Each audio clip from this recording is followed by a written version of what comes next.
رب العالمين والصلاة والسلام على سيد الأنبياء والمرسلين وعلى آله وصحبه ومن استنى بسنته إلى يوم الدين.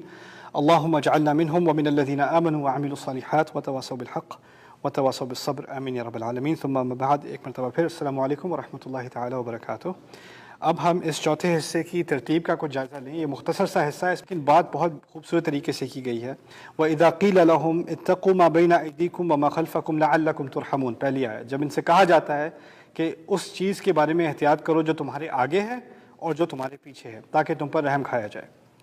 اسی طرح درمیانی بات کی ہے، ان کو جو بھی معجزہ دکھا دو، وَمَا تَأْتِيهِم مِّنْ آيَةٍ مِّن رَّبِّهِمْ إِلَّا قَالُوا مِنْ آيَاتِ رَبِّهِمْ إِلَّا كَانُوا عَنْهَا مُعْرِضِينَ. ان کو جو بھی آیت دکھا دو اپنے رب کی آیات میں سے، جو معجزہ دکھا دو، جو نصیحت دکھا دو، جو وحی دکھا دو، انہوں نے اس کا اعراض ہی کرنا ہے، اس کو اگنور کرنا ہے، اس کو بالکل اوائڈ کرنا ہے. اور پھر تیسری بات کہی جا رہی ہے، وَإِذَا قِيلَ لَهُمْ أَنفِقُوا مِمَّا رَزَقَكُمُ اللَّهُ. جب ان سے کہا جاتا ہے کہ جو اللہ تعالیٰ نے تمہیں دیا ہے اس میں سے کچھ خرچ بھی کرو. قَالَ الَّذِينَ كَفَرُوا لِلَّذِينَ آمَنُوا أَنُطْعِمُ مَن لَّوْ يَشَاءُ اللَّهُ أَنْ أَطْعَمَهُ. ہم اس کو کیوں کھلائیں جس کو اگر اللہ چاہتا وہ خود ہی کھلا دیتا. ان انتم الا فی ضلال مبین. تم لوگ صرف اور صرف واضح گمراہی میں ہی مبتلا ہو. اچھا، اس بات کے بارے میں، اس تیسری بات کے بارے میں ایک مزید چیز کی طرف اشارہ کر دوں. بات ان سے کہی جا رہی تھی دینے کی. جواب ان کا فلسفی جواب تھا، جواب پریکٹیکل نہیں تھا، جواب فلسفی تھا کہ اس کا تو قدر سے تعلق ہے اور اس کا اللہ تعالیٰ کی قضا سے تعلق ہے. اس میں بھی ایک بہت واضح دلیل دی جا رہی ہے. کسی کو بھی جو دعوت کی طرف نصیحت کرے، جو واضح چیز کی طرف نصیحت کرے، نماز کی طرف، زکوٰۃ کی طرف، اچھے کام کی طرف، کہ کچھ لوگ ہوں گے جو اس کے جواب میں بڑی فلسفی بات کریں گے. انہوں نے کرنی نہیں ہے بات، تو وہ لمبی چوڑی بات کر کے کہ یہ دیکھیں جی یہ تو بہت پیچیدہ مسئلہ ہے فلسفے کا، یہ ہے وہ ہے، اس بات میں بھول بھلائیوں میں ڈال کے آپ کو جو کرنا ہے وہ نہیں کرنا. واضح بات یہ ہے کہ تم نے خرچ نہیں کرنا، واضح بات یہ ہے کہ تم نے فقیر کی مدد نہیں کرنی. ان انتم الا فی ضلال مبین. خیر، اب یہاں پر اس ترتیب پہ غور کریں. اذا قیل لہم، جب ان سے کہا جاتا ہے شروع میں، دوبارہ اذا قیل لہم جب ان سے کہا جاتا ہے اس کے آخر میں. بات انہی الفاظ سے بالکل میرے کی طرح شروع اور آخر میں ہو رہی ہے. دوسری بات، یہاں کہا گیا تھا تقویٰ کس چیز کا اختیار کرو؟ جو تمہارے آگے ہے یعنی مستقبل، اور جو تمہارے پیچھے ہے یعنی تاریخ. اگر آپ قدر کا مسئلہ سمجھیں، جنہوں نے کہا تھا نا اگر اللہ چاہتا تو انہیں کھلا دیتا، قدر کا مسئلہ کیا ہے؟ لوگ کہتے ہیں ہمیں مستقبل کی فکر تھوڑی کرنی ہے، وہ تو اللہ نے پہلے ہی پیچھے سے بنایا ہوا ہے. یعنی پیچھے اور آگے کا غلط کانسیپٹ کیا ہے کہ ہم سمجھیں اللہ تعالیٰ نے پہلے سے سب کچھ لکھا ہوا ہے، ہماری کوئی ذمہ داری ہے ہی نہیں، ہمیں کچھ کرنے کی ضرورت نہیں ہے.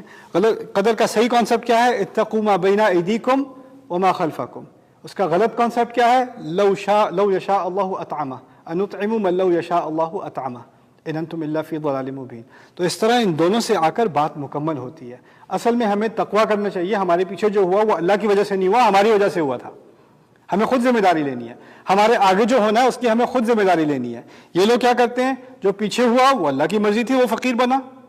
آگے جو اس کو نہیں کھلائیں گے تو وہ اللہ کی مرضی ہے، وہ نہیں کھلایا جائے گا، وہ اللہ کی مرضی ہے. تو یہ اللہ تعالیٰ پہ ڈالنا، خود ذمہ داری نہ لینا.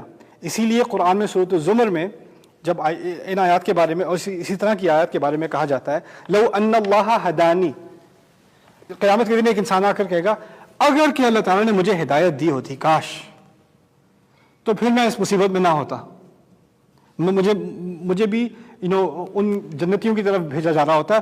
بلا کذبت بھی آیاتی، تم کیا جھوٹ بولتے ہو، تم نے میری آیات کا انکار کیا ہے. کون سی آیات کا انکار کیا ہے؟ جن آیات میں سمجھایا گیا تھا کہ تم اللہ تعالیٰ کو بلیم نہیں کر سکتے، تم اللہ تعالیٰ پہ اپنا بوجھ نہیں ڈال سکتے، تمہارا اپنا بوجھ ہے.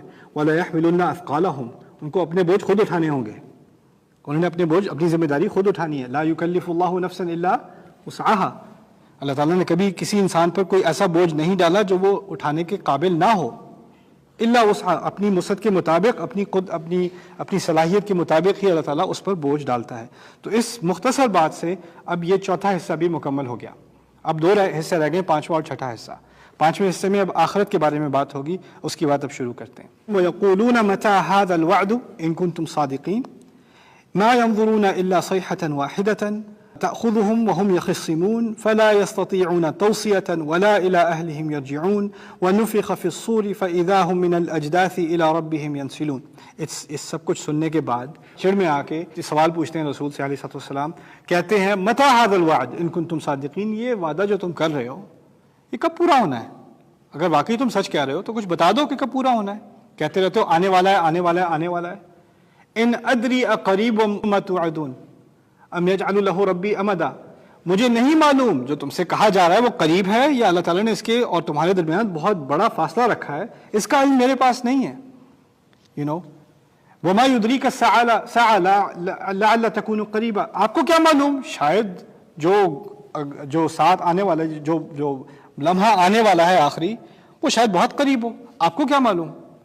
یعنی یہاں تک کہ رسول صلی اللہ علیہ وسلم سے بھی کہا گیا یسألونک عن الساعة ایان مرساہا فیما انت من ذکراہا، آپ سے پوچھتے ہیں کہ یہ آخری لمحہ کب آ رہا ہے، یہ آخری گھنٹہ کب آ رہا ہے، کب گرے گا ہم پر.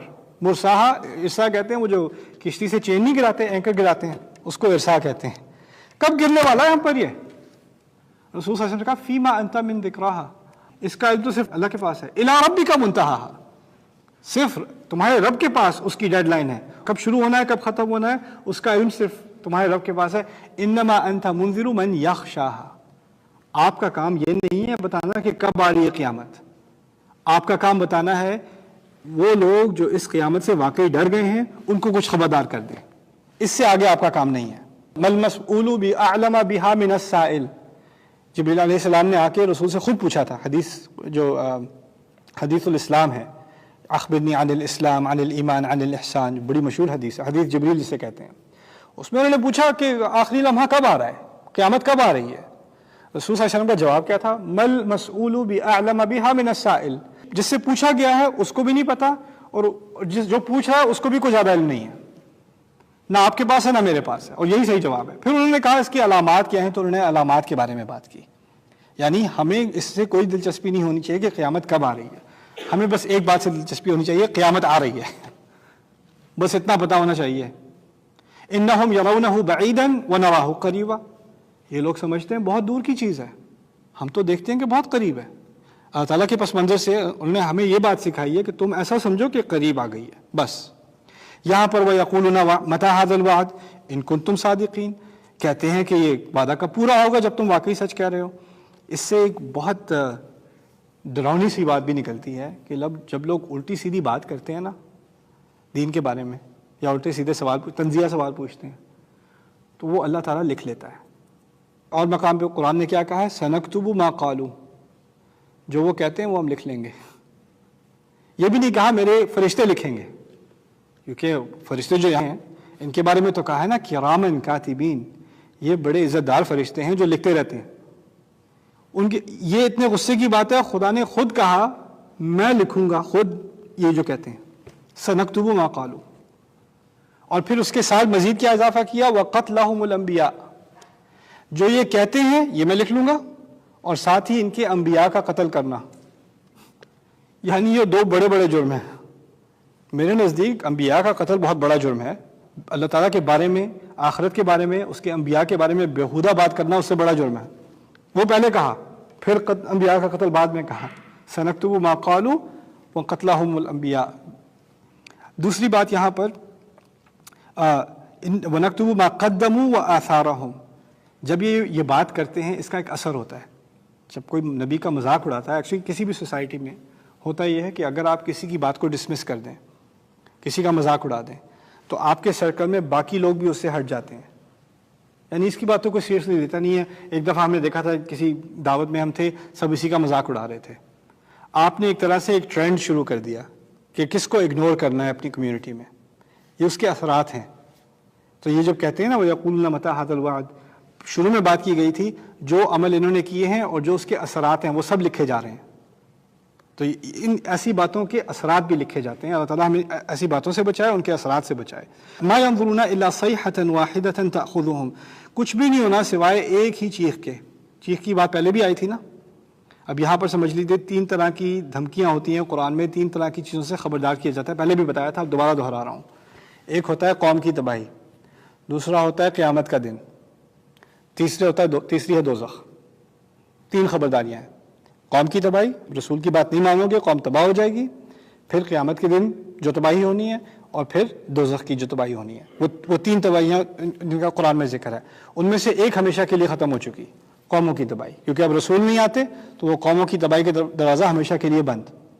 کسی قوم کی تباہی یا بربادی کی دعا نہیں کرنی چاہیے، وہ یہاں تک کہ یہ تو کسی نبی نے بھی نہیں کی، کسی نبی نے، ایک نبی نے کی ہے قرآن میں، ایک نبی نے کی ہے، وہ پتہ کون سے نبی ہے؟ نوح علیہ السلام، نوح علیہ السلام۔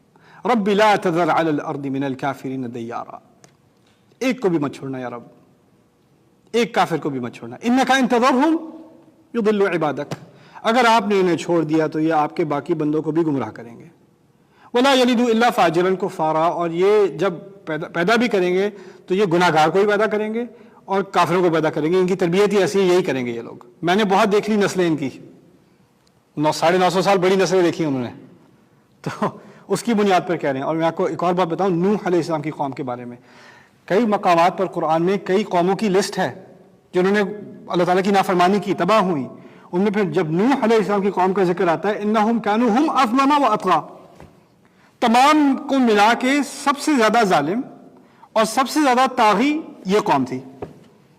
تو جب ان کے لیے سب سے سخت دعا آئی ہے نبی کی تو اس کی ایک وجہ ہے قرآن میں۔